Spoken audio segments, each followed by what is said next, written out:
جو syllabus already existing ہے اسی کو چلنے دیں اس دفعہ ایگزام میں، اور نیکسٹ ٹائم جب اگلے سال جو ہوں گے کمپٹیٹیو ایگزام اس میں آپ نیا سلیبس دے دیں، اور جو مرضی جہاں سے اٹھا کے آپ ان کو دینا چاہیں اس کا حصہ بنائیں، اس میں کوئی اعتراض کی گنجائش نہیں ہوگی۔ ٹکٹس ایشو ہیں ان کا سیریس نمبر چیک کریں، 1 کس کو گیا ہے، 2 کس کو گیا ہے، 3 کس کو گیا، 4 کس کو گیا، 5 کس کو گیا۔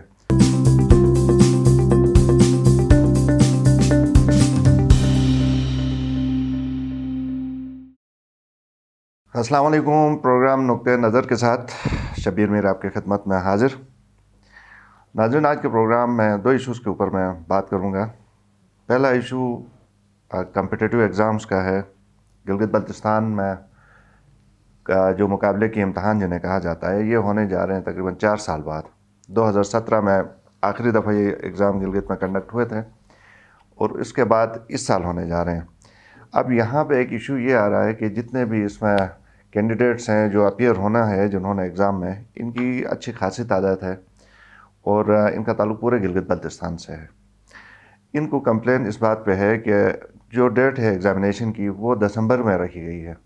ایک اس بات کے اوپر ان کو اعتراض ہے کیونکہ سردی زیادہ ہوتی ہے، اور چونکہ معاملہ لکھنے لکھانے کا ہے تو اتنی سردی میں کمفرٹیبل فیل نہیں کرتا ہے کوئی بھی بندہ گلگت بلتستان کی حدود کے اندر بیٹھ کے لکھنے کا کام پیپر حل کرے۔ تو اس میں بلتستان میں تو بہت زیادہ سردی ہوتی ہے، اور گلگت میں بھی سردی بلتستان کے مقابلے میں کم ہوتی ہے، لیکن کراچی یا اسلام آباد کے مقابلے میں تو اچھی خاصی سردی ہوتی ہے، اور بغیر ہیٹنگ کے آپ کوئی بھی بندہ کوئی پیپر حل نہیں کر سکتا۔ یہ طے بات ہے۔ یہ ہم سب نے ایگزام دیے ہیں گلگت کے اندر اپنی ساری عمر، بچپن سے لے کے اب بڑھاپے تک۔ تو اس میں یہ ان کا ایک یہ ایشو ہے جس کے اوپر ان لوگوں کو تحفظات ہیں، اور اسی کے ساتھ دوسرا ایشو ان کا یہ ہے کہ یہ لوگ کہتے ہیں کہ 4 سال بعد ایگزام ہو رہے ہیں، تو بہت سارے جو نوجوان تھے اب ان کی عمریں زیادہ ہو گئی ہیں، وہ اس کیٹیگری کے اندر فال نہیں کرتے۔ تو یہ لوگ ان کا یہ مطالبہ ہے کہ ایج کے اندر بھی ریلیکسیشن دی جائے۔ تو یہ چونکہ Gilgit Baltistan provincial sort of exam ہے، تو جی بی گورنمنٹ سے ان کا مطالبہ ہے کہ اس کے حوالے سے بھی ریلیکسیشن دی جائے۔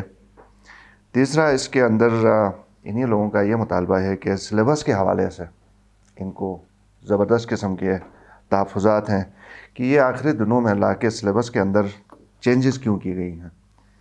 ان لوگوں کا یہ کہنا ہے کہ بہت زیادہ اس کو 80% جو سلیبس تھا پرانا اس کے اندر چینجز کی گئی ہیں، اور اس کے اندر نئی چیزیں ڈالی گئی ہیں، تو ٹائم ان کے لیے کم ہے۔ یہ اعتراض بھی ان کی طرف سے۔ تو جیسے میں نے شروع میں کہا کہ دسمبر میں رکھنا جو اس کے خلاف ان لوگوں کو شکایت ہے، میں بھی یہ سمجھتا ہوں اور تمام لوگ یہ سمجھتے ہیں کہ یہ بالکل جائز مطالبہ ہے۔ یہ کوئی اگر آپ ماؤنٹینئرنگ کا کمپٹیشن ہوتا تو دسمبر میں ضرور کرواتے اور ہر لوگ اس کو جسٹیفائی کرتے، یا کوئی سکینگ کا کمپٹیشن ہوتا تو بالکل سوٹ کرتا ہے، یا کوئی آرمی کا کوئی ٹیسٹ ہوتا تو بھی کوئی مسئلہ نہیں تھا۔ یہاں پہ چونکہ تعلیم اور لکھنے لکھانے سے مطلب ہے، تو اس کو دسمبر میں کرنے کے بجائے 2 مہینے پیچھے کر دیں، فیبرری میں کر دیں۔ کوئی اس میں کوئی بڑی بات نہیں ہے، اور ان کا مطالبہ بالکل صحیح ہے۔ اور جب تک ماحول ٹھیک نہیں ہوگا، کنڈیوسو انوائرمنٹ نہیں ہوگا، تو پیپر بھی صحیح حل نہیں ہو سکے گا۔ لوگ ایک عذر ان کے لیے پیش ہوگا کہ اتنی ٹھنڈ میں تو ہمارے ہاتھ بالکل جیم ہو گئے تھے، ہم نہیں لکھ سکے۔ یہ اکثر ہوتا ہے، تو بڑا جنون ایشو ہے اور چھوٹا ایشو ہے۔ 2 مہینے تاریخ کا ڈیلے کرنے میں کوئی بڑا مسئلہ نہیں ہوگا۔ اسی طرح ایج لمٹ کے حوالے سے بالکل جنون بات ہے۔ 4 سال بعد آپ ایگزام کروا رہے ہیں، تو ظاہر ہے بہت سارے لوگوں کی تو ایج جو انتظار میں ہی نکل گئی ہے، جیسے شادی کی عمریں کہا جاتا ہے کہ نکل جاتی ہیں، تو یہ کمپٹیٹیو ایگزام کی بھی ایج نکل گئی۔ اب جس کے 6 مہینے اوپر ہو گئے ہیں، سال اوپر ہو گیا ہے، تو یہ 4 مہینوں میں پھر حکومت جواب دہ ہے کہ آپ نے کیوں نہیں کروایا، جو بھی حکومت ہے۔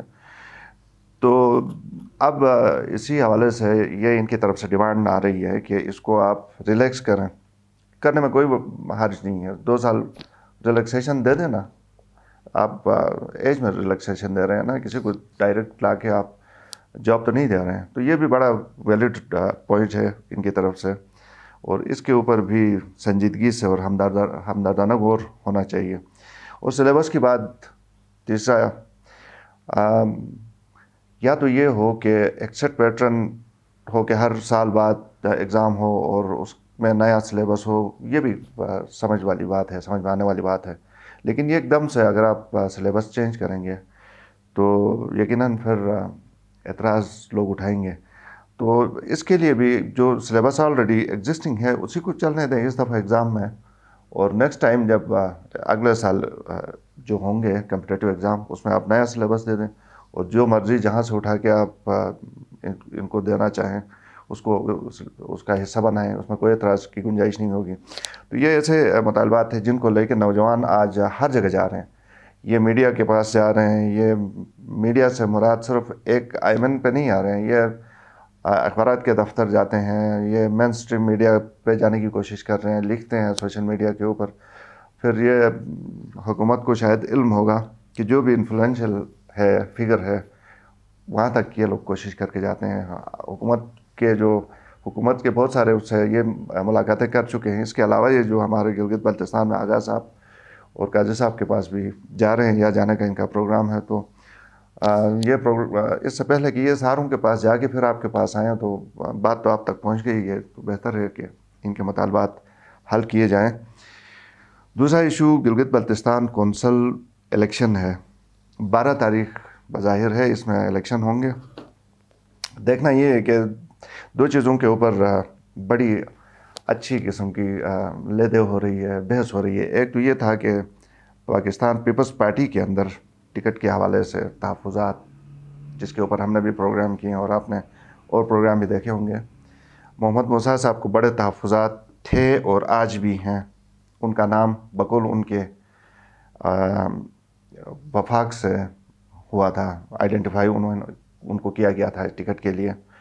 اور جو امجد صاحب نے اس کو، موسیٰ صاحب یہ کہتے ہیں کہ اپنی مرضی چلائی، تو امجد صاحب نے ان کو ان کا نام کی جگہ کسی اور کو لے کے وہ آ گئے. اور پھر دوسرا بھی اسی طرح انجینئر اسماعیل صاحب کو بڑے تحفظات ہیں، وہ بھی ناراض تھے. اور بالآخر یہ ہوا کہ پارٹی چیئرمین سے ان کی بات ہو گئی، محمد موسیٰ صاحب کی ریکمنڈیشن ہو گئی. بہرحال یہ معاملہ سر دست حل ہوتا ہوا نظر آ رہا ہے. آگے بڑھتے ہیں پی ٹی آئی کی طرف.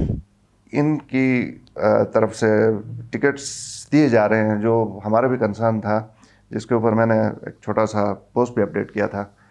وہ حشمت اللہ صاحب اور صابر صاحب کے حوالے سے پرائم منسٹر نے نوٹس لیا تھا. اب اس میں نوٹس تو پرائم منسٹر نے لیا اور ان کے لیے بہت ساری اور بھی چیزیں ہیں جس پہ وہ نوٹس لے بھی رہے ہیں اور آگے بھی لیں گے.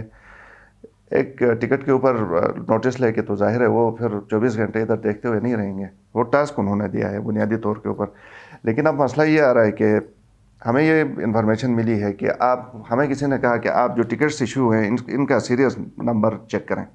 1 کس کو گیا ہے، 2 کس کو گیا ہے، 3 کس کو گیا، 4 کس کو گیا، 5 کس کو گیا، اور شاید 6 بھی گیا.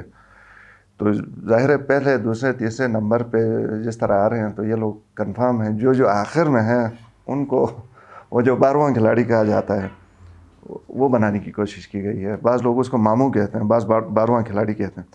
تو اب اس پہ جو پاکستان تحریک انصاف نوجوانوں کی جماعت ہونے کی دعویدار ہے، اسی طرح جو پرانے ورکرز ہیں ان کی جو سپورٹ ہے، ان کی سے پارٹی کے اندر زیادہ سنی جاتی ہے. یہ بھی ایک کلیم ہے بعض جگہوں سے.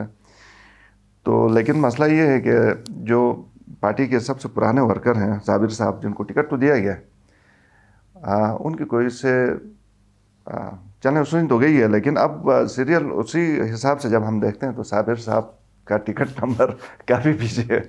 تو یہ کافی پریشانی والی بات ہے. فی الحال یہ صابر صاحب کے لیے پریشانی کی بات ہے. میں آپ کو بتاؤں، ان کو یہ انشور کرنا ہے کسی طرح وہ اپنے ایفرٹ سے وہ جیتیں. لیکن یہ اب پوری حکومت کی ذمہ داری بھی آگے آنے والے دنوں میں یہ درد سر بنے گا حکومت کے لیے، کیونکہ یہ پھر جہاں سے نوٹس لیا گیا تھا اس کا پرائم منسٹر کی جانب سے، اگر کہیں ان کو یاد آ گیا اور ان کو یہ پتہ چل گیا کہ انہوں نے جس کو ریکمینڈ کیا تھا وہ صاحب تو ہار گئے ہیں، ان کو تو ٹکٹ میں آخر والا نمبر کا ٹکٹ ان کو ایشو ہوا تھا، تو پھر جاب طلبی ہوگی اور جس کو ہم کہتے ہیں کہ کلاس لینا، وہ پھر ادھر بہت ساروں کی کلاس لی جائے گی. تو اب یہ مسئلہ آ کے کھڑا ہوا ہے. اس میں حشمت اللہ صاحب کمفرٹیبل پوزیشن کے اوپر ہیں کیونکہ ان کا ٹکٹ نمبر اوپر ہے.